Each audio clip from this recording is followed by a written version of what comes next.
এখন বাজে 12টা 10, মানে এখনও স্নান আমার হয়নি, তো রান্নাও এখনও হয়নি, শুধু ভাতটুকু হয়েছে। তো ভাবলাম কী কী রান্না করব তোমাদের সঙ্গে একটু শেয়ার করি, তারপরে স্নান করতে ঢুকবো। ভাতের সঙ্গে করবো আজকে ছোলার ডাল। অনেকে হয়তো হাসবে যে ভাতের সঙ্গে আবার ছোলার ডাল কে খায়, কিন্তু আমার ভারী ভালো লাগে ভাতের সঙ্গে ছোলার ডাল খেতে। রুটি দিয়েও হয়ে যাবে রাতে।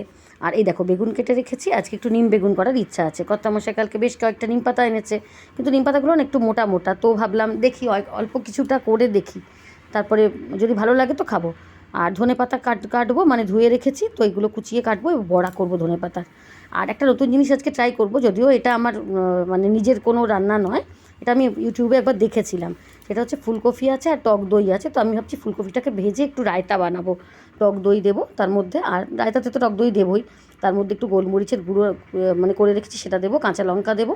আজকে তো নিরামিষ, মঙ্গলবার, হনুমানজির মানে পুজোর দিন, সেই জন্য আজকে পেঁয়াজ ইউজ করবো না। আর সকালবেলা আজকে একটা জিনিস করেছি আমি, কালকে আমার একটু শিম সেদ্ধ বেঁচে গেছিলো, মানে থেকে গেছিলো আর কি। তো ভাবলাম ওটাকে একটু শুকনো লঙ্কা ভেজে একটু আলু সেদ্ধ দিয়ে ওটাকে মেখে একটা ভর্তা